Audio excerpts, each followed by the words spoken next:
Hello, welcome back to friends. आज हम लोग क्लास नाइन्थ का साइंस का ग्रेविटेशन चैप्टर के साथ तैयार है ना। ये हम लोगों ने motion, force and laws of motion ये सब खत्म कर लिया सीरीज। ना अगला चैप्टर ग्रेविटेशन है ना। चलो स्टार्ट करते हैं। बट एज यूजुअल सबसे पहले जानते हैं कि ग्रेविटेशन होता क्या है, इस वर्ड का मतलब क्या है ना। सबसे पहले उसके बारे में बात करते हैं। तो देखो, आपका जो ग्रेविटेशन होता है ना, बहुत लोग समझते हैं कि जैसे मार्कर है, मार्कर को अगर मैंने ऊपर से नीचे छोड़ा तो ये जो नीचे आ रहा है ये है ग्रेविटेशन। अब कुछ लोग यार मोशन चैप्टर में हम इसे ग्रेविटी मान के चले थे कि बोला था भैया ये तो एक्सीलरेशन होता है ड्यू टू ग्रेविटी। तो इन सब में डिफरेंस क्या है यार, क्या है, बड़ा कंफ्यूजन सा है ना। तो इन सारी बातों को ढंग से क्लियर करेंगे हम इस चैप्टर में, ठीक है।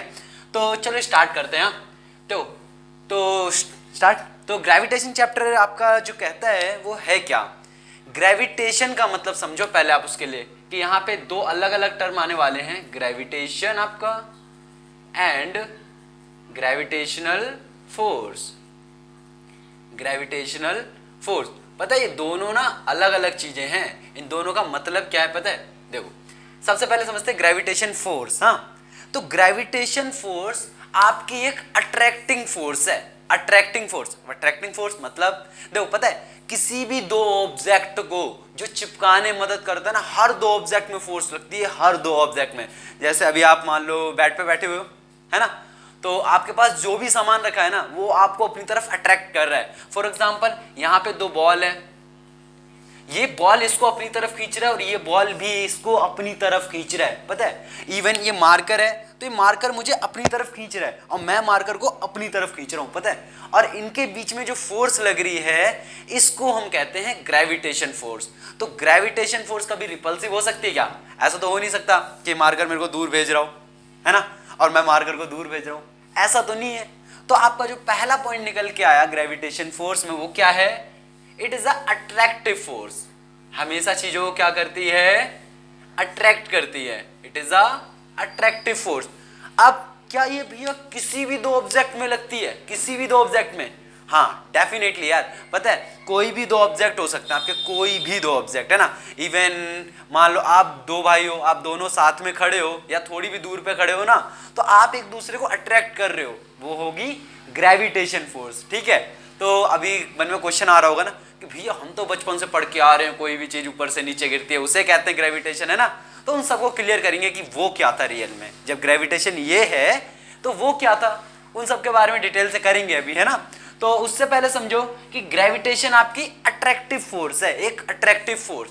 तो सवाल उठता है यार कि अगर इस मार्कर को मैं अपनी तरफ खींच रहा हूं तो ये मेरे से आके चिपक जाना चाहिए, है ना। सोचने वाली बात है कि अगर इस मार्कर को मैं अपनी तरफ खींच रहा हूं तो ये तो मेरे से चिपक जाता आके। बट क्या ये चिपक रहा है? दो लोग आपस में खड़े हुए हैं एक दूसरे के आमने सामने, तो मैं बोल रहा हूं कि उन दोनों में एक फोर्स लग रही है, ग्रेविटेशन फोर्स।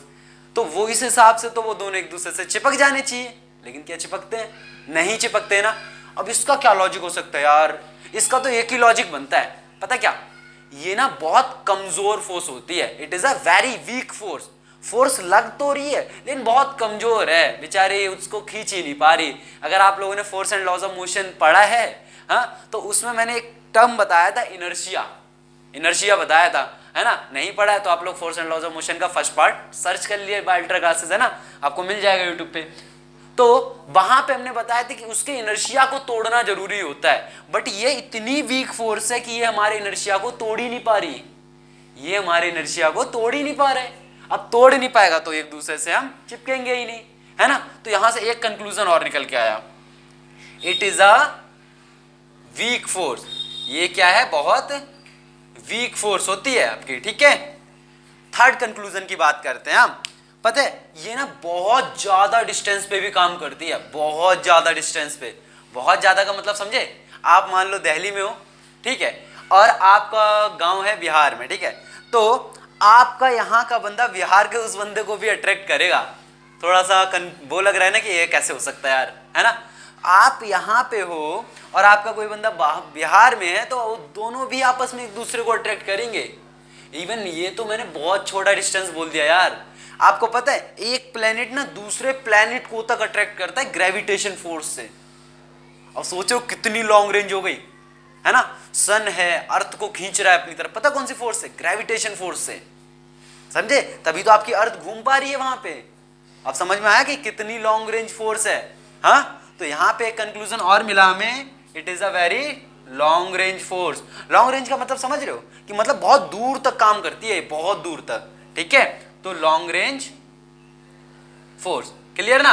अब इसके बाद एक पॉइंट इसमें और है कि वो क्या है, ठीक है, उसको थोड़ा सा टेक्निकल लैंग्वेज से समझते हैं। जैसे आपकी ये एक बॉल है, ठीक है, एक बॉल आपकी ये है ना? अब क्या ये बॉल का ये वाला पार्ट इसको अट्रैक्ट करेगा? क्या ये वाला अट्रैक्ट करेगा? ये करेगा, ये करेगा, ये करेगा। मान लो जैसे हम दो बंदे यहाँ पे खड़े हैं, एक मैं खड़ा हूं, यहाँ पे एक और बंदा खड़ा है, ठीक है, तो क्या मेरा सिर उसके सिर को करेगा अट्रैक्ट, या मेरा हाथ उसके हाथ को अट्रैक्ट करेगा? नहीं, ऐसा नहीं होता। पता है एक्चुअली क्या होता है, उसका जो सेंटर होता है ना, वो चीज उससे अट्रैक्ट होती है। फॉर एग्जाम्पल, जिसके इसका सेंटर ये है ना और इसका सेंटर ये है, तो ये दोनों एक दूसरे को अट्रैक्ट करेंगे। ये दोनों हमेशा सेंटर से सेंटर को अट्रैक्ट किया जाता है।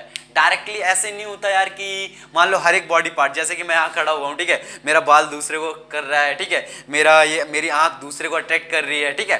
रियल में क्या होता है, बचपन में आप लोग अभी भी स्कूल में हरकतें करते हुए कॉपी उंगली पे रखी और घुमाना शुरू कर दिया, तो रियल में कॉपी का क्या है पता है आपको? वो कॉपी का सेंटर है, समझे? तो वो आपकी सेंट्रल फोर्स है। तो यहां से क्या हमें कंक्लूजन मिल गया, gravitation force is a central force. हाँ, सेंट्रल फोर्स, ठीक है। तो ये आपकी कौन सी फोर्स होती है? एक सेंट्रल फोर्स, है ना? तो देखो, ग्रेविटेशन फोर्स के बारे में कुछ बातें पढ़ी, क्या क्या होती हैं अभी पढ़ेंगे, ये है क्या डिटेल से, टेंशन ना लो। पहला पॉइंट, अट्रैक्टिव फोर्स होती है, ठीक है भैया, दोनों चीजों को अट्रैक्ट करती है। वीक फोर्स बहुत कमजोर फोर्स होती है, नहीं तो ये मारकर मेरे से चिपक ही जाता आके, है ना? चलो ठीक है। लॉन्ग रेंज फोर्स बहुत दूरी तक लगती है, इवन गैलेक्सीज में भी लगती है। गैलेक्सीज तो सोचो कितनी बड़ी बड़ी हो गई, प्लैनेट्स के बीच में, है ना? हाँ, एक गैलेक्सी दूसरी गैलेक्सी में लगा रही है, इतना लॉन्ग रेंज होता है। सेंट्रल फोर्स मतलब ये हमेशा सेंटर टू सेंटर काम करती है ना? तो अब इसके बाद एक और पॉइंट आता है इसके अंदर, वो आता है आपका एक्शन रिएक्शन पेयर। हाँ, एक्शन रिएक्शन पेयर का मतलब क्या है? देखो, एक्शन रिएक्शन, देखो फॉर एग्जाम्पल, हाँ, आप लोगों ने वो तो पढ़ लिया होगा ना, न्यूटन का थर्ड लॉ, क्योंकि force and laws of motion तो आप पढ़ के आए हो चैप्टर, है ना, तभी ग्रेविटेशन पढ़ रहे हो, है ना? और नहीं पढ़ा तो आप लोग सर्च कर लीजिए, ठीक है, आपको सीरीज मिल जाएगी। तो उसमें आपने देखा होगा कि जैसे मान लो ये आपकी जैसे वॉल है, ठीक है, मैंने वॉल पे कोई फोर्स लगाई, हाँ, तो ये बॉल का नाम मान लो 1 है, ये 2 है, तो F12 लिखूंगा क्या मैं? 1-2, ये 1-2 का क्या मतलब है? इसको 12 मत समझना यार, ठीक है, ये 1-2 लिखा है। 1-2 का क्या मतलब है? एक ने 2 पे कितनी फोर्स लगाई। 1-2 का मतलब है एक ने 2 पे कितनी फोर्स लगाई, मतलब इस बॉल ने इस दूसरे ऑब्जेक्ट पे कितनी फोर्स लगाई, उसकी बात हो रही है, ठीक है। तो इसने इस पे फोर्स लगाई ग्रेविटेशन वाली, ठीक है, अभी मान लो ग्रेविटेशन वाली लगा रही है, हाँ, तो दीवार तो बोले भैया हम क्या तुमसे कमजोर हैं, दीवार भी उतनी ही लगाएगी।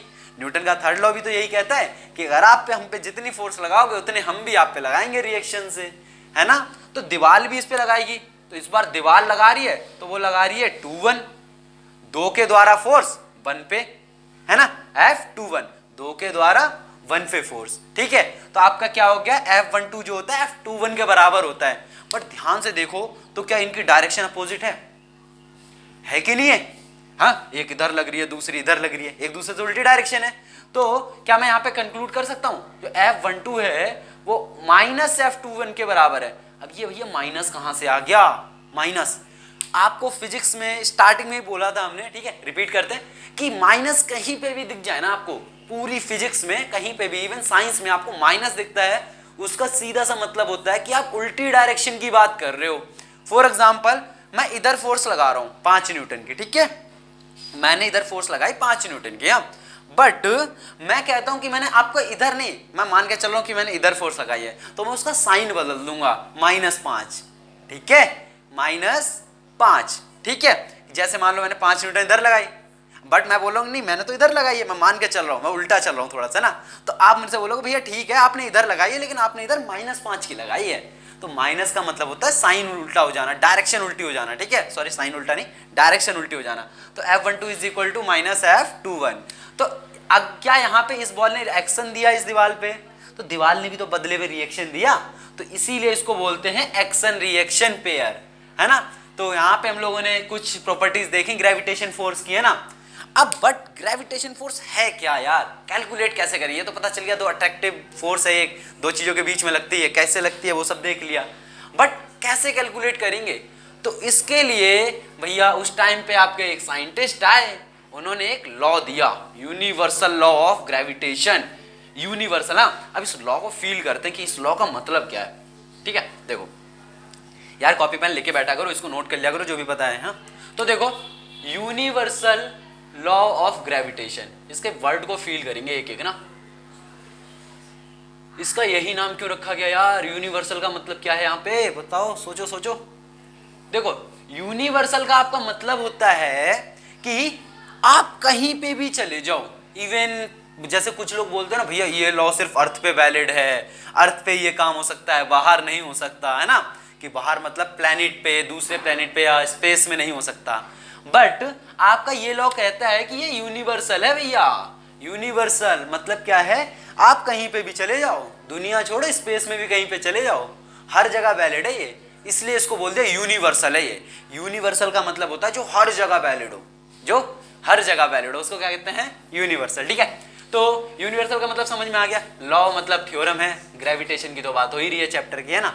तो इनने बोला क्या था, देखो इनने बोला था आपका, जैसे कि ये एक मास है, ये एक मास ये है आपका m1, इसको मैंने मान लिया m2। ठीक है, तो भैया ठीक है, ये इसको अट्रैक्ट करेगा, ये इसको अट्रैक्ट करेगा, समझ में आती है बात तो, है ना।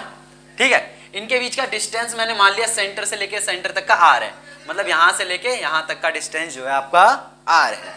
ठीक है, तो आपका ये लॉ कहता है कि आपकी जो फोर्स है वो m1 m2 के डायरेक्टली प्रोपोर्शनल होती है। अभी डायरेक्टली प्रोपोर्शनल का मतलब क्या है, ये m1 m2 साथ में क्यों लिखा, m1 m2 साथ में लिखने का एक ही लॉजिक है कि ये दोनों आपके मल्टीप्लाई में हैं, दोनों मल्टीप्लाई में हैं। अब ये डायरेक्टली का साइन का मतलब क्या होता है, हाँ देखो वैसे आपको ये बातें पता होनी चाहिए यार, छोटी क्लासेस की होती है बातें। देखो m1 m2 का मतलब ये है कि अगर ये प्रोडक्ट बढ़ेगा ना, प्रोडक्ट बढ़ेगा तो फोर्स भी बढ़ेगी, कि मतलब डायरेक्टली का मतलब होता है ये सामने ऐसे, ये डायरेक्टली प्रोपोर्शनल का सिंबल है, ये दोनों भाई भाई की तरह काम करते हैं, भाई भाई की तरह, भैया तुम बढ़ोगे तो हम भी बढ़ेंगे, तुम घटोगे तो हम भी घटेंगे, तो ये बढ़ेगा m1 m2, है ना, तो आपका फोर्स भी बढ़ेगा। आप खुद सोचो ना, दो ऑब्जेक्ट हैं, दोनों के बीच का मास बढ़ेगा, तो मास बढ़ेगा तो एक दूसरे को और तेज खींचेंगे, और तेज खींचेंगे तो फोर्स तो बढ़ गई ना। तो force is directly proportional to m1 m2। ठीक है, उसके बाद इनने बोला force is inversely proportional to r square. हाँ, अब ये इनवर्सली क्या होता है, हाँ देखो इनवर्सली का मतलब ये है कि अगर ये r बढ़ाओगे ना आप तो ये फोर्स घट जाएगी, उल्टा चलता है एक दूसरे से, डायरेक्टली का उल्टा होता है, r बढ़ाओगे तो फोर्स घट जाएगी। और यहाँ कॉमन सेंस से भी समझ सकते हो यार, देखो 1 अपॉन करके लिखा है, अगर आप r की वैल्यू बढ़ाओगे तो डेनोमिनेटर बढ़ रहा है कि नहीं बढ़ रहा, r तो आपका डेनोमिनेटर है। अब डेनोमिनेटर बढ़ रहा है तो 1 से डिवाइड कर रहे हो तो आपका ये पूरा नंबर क्या होगा, छोटा हो जाएगा यार। देखो कैसे, 1/2, 1/3, 1/4, सबसे बड़ा नंबर कौन सा है, ये वाला ना। जैसे जैसे डेनोमिनेटर बढ़ता चला गया, डेनोमिनेटर मतलब नीचे वाला पार्ट, नीचे वाला बढ़ता चला गया, पूरा नंबर क्या होता चला गया, ओवरऑल नंबर छोटा होता चला गया ना। खुद सोचो ना, 1/2 1/4 में कौन सा बड़ा है, 1/2। हाँ, तो अगर डेनोमिनेटर बढ़ रहा है तो पूरा नंबर क्या होता है, छोटा, तो r की वैल्यू बढ़ाओगे तो f घट जाएगा, क्योंकि ये तो पूरा f के बराबर है। क्लियर ना। फिर इनने क्या कहा, इसको ना इनने कंबाइन करके लिख दिया, एक साथ में लिख दिया। अब एक साथ में कैसे लिखा, देखो force is directly proportional to m1 m2 upon में r स्क्वायर। क्लियर। हाँ, अब इस डायरेक्टली प्रोपोर्शनल के साइन को हटाने के लिए इनने लगाया एक कांस्टेंट। याद रखना, डायरेक्टली प्रोपोर्शनल साइन हटाने के लिए हमेशा एक कांस्टेंट आता है आपका, है ना। अब चलो यहां पे लिख लेते हैं, चलो यहीं पे लिख लो। तो इसको हटाने के लिए लगाया हमने क्या, g। तो ये जो फॉर्मूला आपका निकला है ना, यहां पे जो g है आपका, ये ग्रेविटेशनल कांस्टेंट है, ग्रेविटेशनल कांस्टेंट, इसकी वैल्यू फिक्स होती है आपकी। ठीक है, वैल्यू इसकी फिक्स होती है ना। तो आप लोग देख लें कितनी वैल्यू होती है। ठीक है, m1 m2 r स्क्वायर, ठीक है, प्लस f, आपका f आ गया है ना। तो ये आपका था यूनिवर्सल लॉ ऑफ ग्रेविटेशन, है ना। हो गया कि नहीं हो गया। अब इसमें बात आती है आपकी कि जैसे ये आपका फोर्स आपको समझ में आ रहा है, तो फोर्स है, ये कांस्टेंट है। बच्चे इसमें कंफ्यूज रहते हैं। आओ हम दोनों में अंतर समझते हैं कि एफ और जी में अंतर क्या है, ये क्या लॉजिक है यार इनके बीच का। ठीक है, तो पहले उसको समझ लो, उसके बाद इस पर फर्दर याद मतलब करेंगे, बट इस फॉर्मूले को याद रखना। ठीक है, ये हमारा कंक्लूजन है पूरे का। ठीक है, तो देखो आपका एक्चुअली में हुआ क्या था, चलो पूरा इरेज कर दो। देखो यहाँ पे फॉर्मूला कंक्लूजन लिख लेते हैं अपना, है ना, जो हमारा फॉर्मूला आया है m1 m2 अपॉन में आर स्क्वायर। अब देखो इसमें ये f और g को समझो, इसमें बच्चे यार बड़े कंफ्यूज रहते हैं। हाँ, ये आपका फोर्स है, ये आपका कांस्टेंट है, कांस्टेंट है। ठीक है, और थोड़ी मेहनत आप लोग भी करोगे। देखो ठीक है, मैं इस लेक्चर में जी की वैल्यू नहीं बताऊंगा। ठीक है, आप अपनी एनसीईआरटी या आप अपनी रिफ्रेशर से आप जी की वैल्यू फाइंड करके कमेंट करोगे। ठीक है, जी की वैल्यू फाइंड करके कमेंट करोगे, बहुत इजी होती है। हिंट के लिए बता दे 6.67 करके शुरू होती है। ठीक है, तो आप खुद करोगे उसको ना, बाकी मैं पूरी डिटेल इसके बारे में आपको दूंगा, बट यार खुद कुछ तो मेहनत करनी चाहिए ना, कमेंट करना उसको। ठीक है, तो एफ आपका क्या हो गया, फोर्स हो गया। जी आपका क्या हो गया, कांस्टेंट। क्या भैया सिर्फ कांस्टेंट नाम है इसका? नहीं यार, ग्रेविटेशनल कांस्टेंट, ग्रेविटेशनल कांस्टेंट।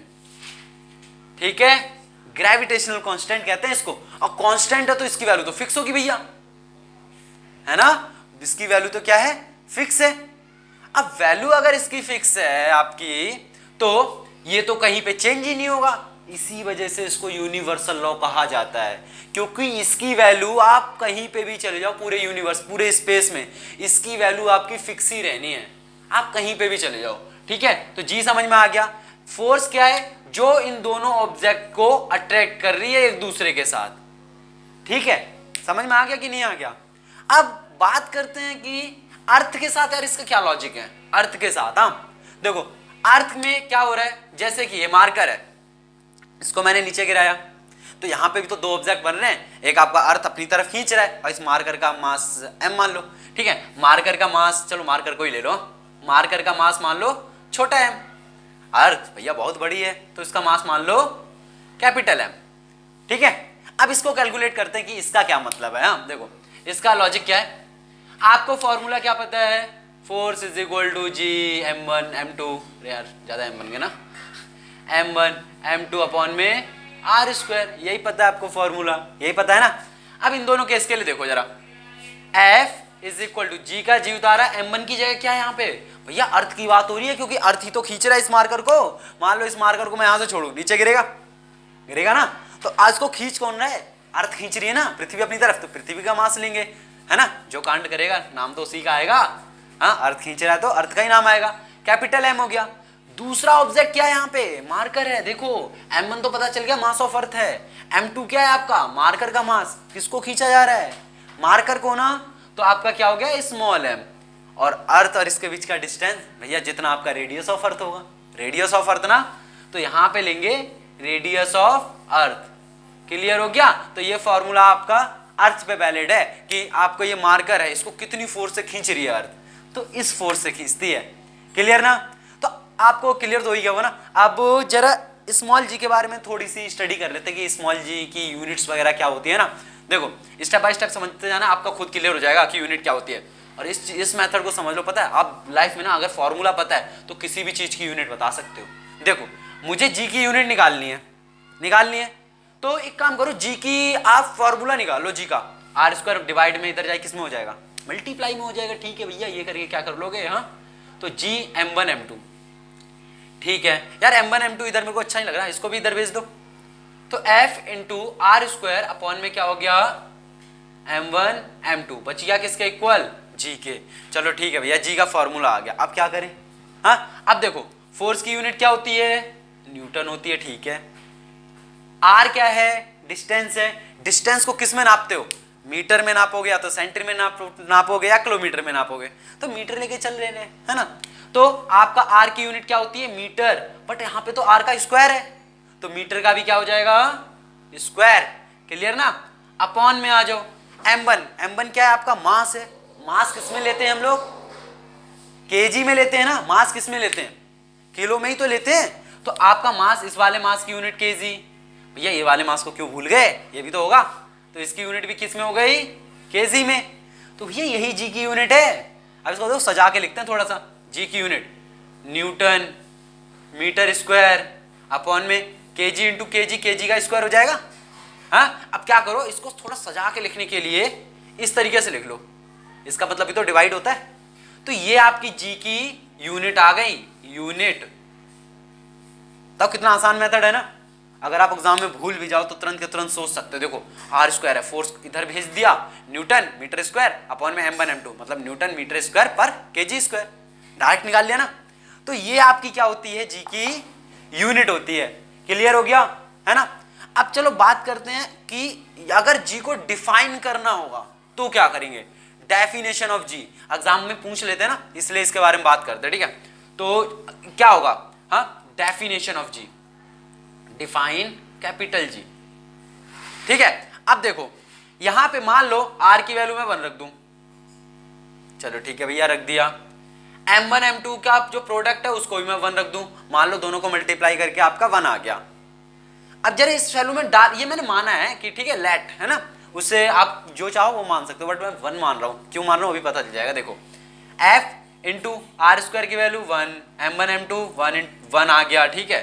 चलो भैया ठीक है, डाल दिया। अब क्या हो गया इससे, हाँ, f इंटू 1 क्या हो गया, f इज इक्वल टू जी, मतलब अब क्योंकि f इंटू 1 तो आपका f हो गया, अब डिवाइड 1 रहेगा।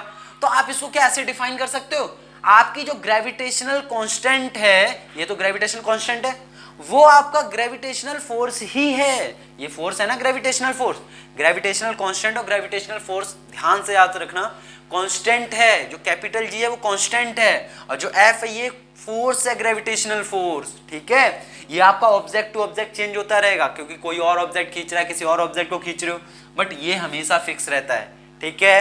तो आपका क्या है, यहाँ पे जो ग्रेविटेशनल कांस्टेंट है ना वो आपकी फोर्स ही है, लेकिन कब है भैया, जब आप डिस्टेंस कितना ले लो, 1 मीटर, 1 मीटर बोल दो या यूनिट बोल दो, यूनिट का मतलब भी तो 1 ही होता है, और उन दोनों का प्रोडक्ट कितना होना चाहिए मासेस का, 1। तो अंग्रेजी में डिफाइन बोले हम जरा इसकी, gravitational constant is defined as the, किसको डिफाइन करते हैं, it is a gravitational force, ये ग्रेविटेशनल फोर्स ही है। बट व्हेन, जब r is equal to 1 metre या यूनिट डिस्टेंस बोल दो, and product of their masses is 1, उनका जो मासेस का प्रोडक्ट है वो आपका 1 हो जाए, तो आपका ग्रेविटेशनल कांस्टेंट ही आपका ग्रेविटेशनल फोर्स के बराबर हो जाएगा। क्लियर हो गया कि नहीं हो गया। हाँ चलो अब आगे बात करते हैं कि ये सब तो देख लिया भैया, ठीक है, लेकिन अब ये तो बता दो यूनिवर्सल लॉ ऑफ ग्रेविटेशन को डिफाइन कैसे करेंगे, है ना। वाल तो बहुत देर देख लिया, क्योंकि एग्जाम में तो स्टेटमेंट आती है ना, और आपको भी स्टेटमेंट में प्रॉब्लम होती है। देखो आप लोग को पता, थोड़ी सी भी इंग्लिश स्ट्रांग हुई ना, कर लोगे। देखो इसको फील करना है बस, इस फॉर्मूले को देखो, पहले तो सजाने के लिए लिखो, इट इज स्टेट्स दैट, जो यूनिवर्सल लॉ है वो स्टेट करता है, क्या करता है, ये तो हमने अपनी तरफ से लगाया है जी, रियल में क्या बोला था उसने तो ये बोला था भैया, हमने तो कांस्टेंट अपनी तरफ से लगा लिया ना बाद में, कि directly proportional to m1 m2 और inversely proportional to r square, है ना। तो यहां पे यही चीज लिख दो, it states that the force, या ग्रेविटेशनल फोर्स भी बोल सकते हो, gravitational force is directly proportional, directly proportional है कि नहीं है, directly proportional to the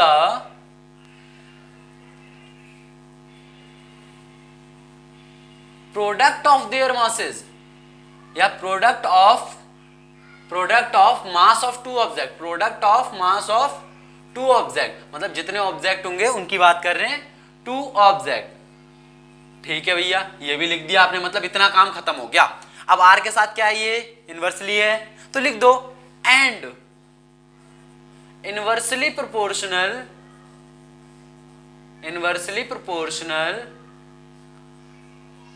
two, ठीक है भैया, किसके इनवर्सली प्रोपोर्शनल है, स्क्वायर भी तो है, inversely proportional to square of the, किसका square, square of the distance, distance का स्क्वायर है ना।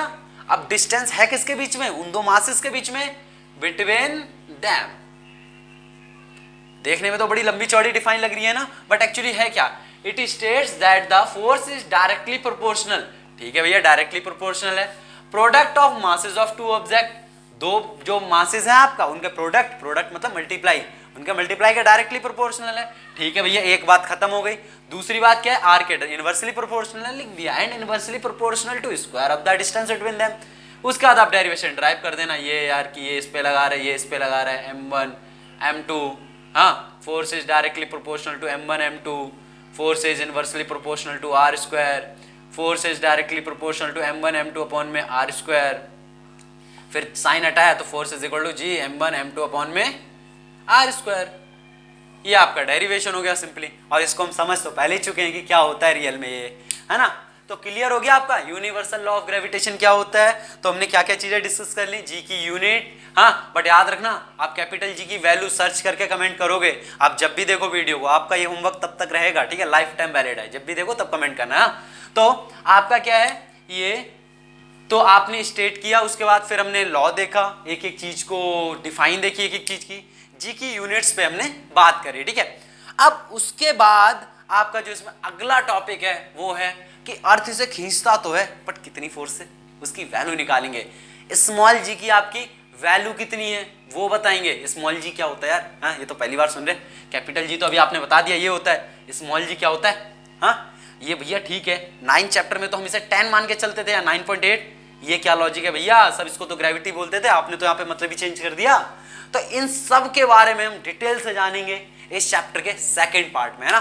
ठीक है, तब तक के लिए बाय बाय, सी यू, पढ़ते रहिए, हम मिलते हैं नेक्स्ट पार्ट में इसके, हाँ, बाय।